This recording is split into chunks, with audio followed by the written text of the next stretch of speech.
Hello বন্ধুরা, আমি চলে এসেছি সঞ্চিতা আবারও নতুন একটা ব্লগ নিয়ে। আজকে কোনো কিছু ডেলি ব্লগ কি করছি না করছি এগুলো আমি করব না।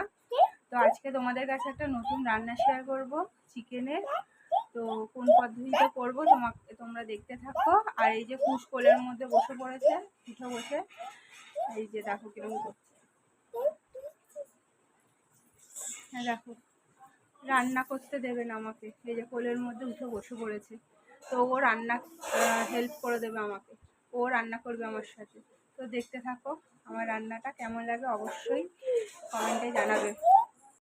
আজকে তোমাদের কাছে যেই রান্নাটা শেয়ার করব সেটা হচ্ছে চিকেন কারি। তোমরা অনেকেই জানো চিকেন কারি রান্নাটা, তো আমিও মোটামুটি জানি।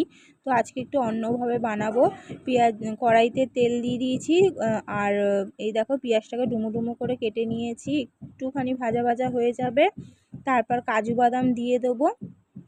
এই যে কাজু বাদামগুলো দিয়ে দিয়েছি, এই 10-12টা মতো দিয়ে দিয়েছি কাজু বাদাম। দিয়ে আর একটু নাড়াচাড়া করে একটু লাল হয়ে যাবে, তারপর কাজু বাদাম আর পেঁয়াজটাকে ঠান্ডা করতে দেবো কড়াই থেকে তুলে।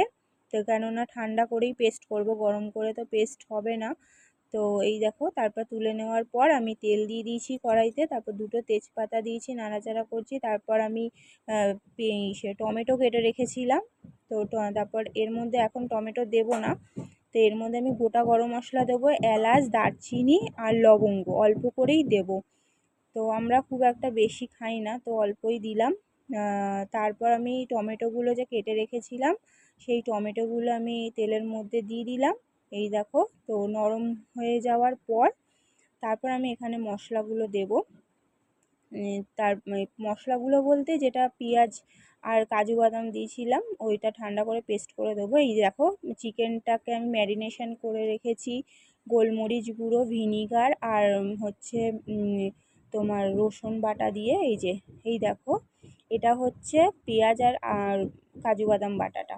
এটা আমি তেলের মধ্যে দিয়ে দিলাম, তেলের মধ্যে দিয়ে নাড়াচাড়া করছি। এই যে একটু তেল ছেড়ে আসবে যতক্ষণ না পর্যন্ত, ততক্ষণ আমি নাড়বো একটু একটু জল দিয়ে। তেল ছেড়ে আসলে তারপর আমি চিকেনগুলোকে পরে দেবো। আমি তারপর মশলাগুলো দেবো। এই দেখো, হলুদ দিচ্ছি আর জিরার গুঁড়ো দিচ্ছি, আর একটু জল দিয়ে নাড়াচাড়া করবো। আর হ্যাঁ, স্বাদ মতো কিন্তু নুনও দেবে, পরিমাণ মতো। এই জল দিয়ে দিয়ে একটু নাড়াচাড়া করে কষাতে থাকবো, তারপর আমি মাংসগুলোকে দেবো।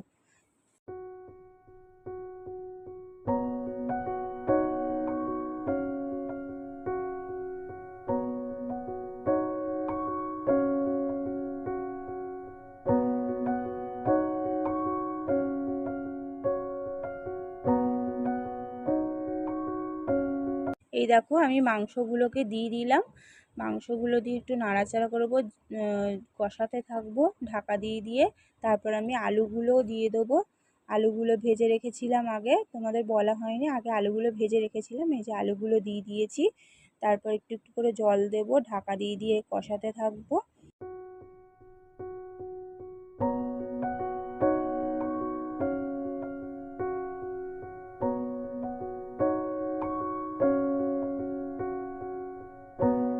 লাস্টে যেটা আমি ইউনিক দিচ্ছি একটু আলাদা, সেটা হচ্ছে ভাজা মশলা। ভাজা মশলার মধ্যে ছিল গোটা জিরে, মৌরি আর শুকনো লঙ্কা দুটো তাওয়ায় ভেজে আমি মিক্সিতে গুঁড়ো করে নিয়েছি।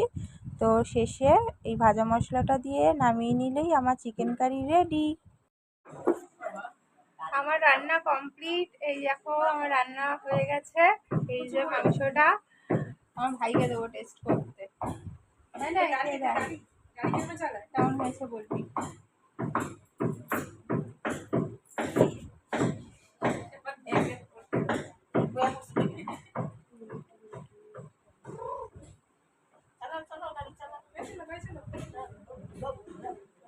কেমন হয়েছে? ভালো হয়েছে? ভালো হয়েছে। এবার আর সবাই খেয়ে বলুক কেমন হয়েছে। ভাই তো বললো ভালো হয়েছে। তো এই যে আরেকজন দেখো কি করছে, এই দেখো, এই যে দুষ্টুমি করছে। তো চলো টাটা, আবার দেখা হচ্ছে পরের ব্লগে।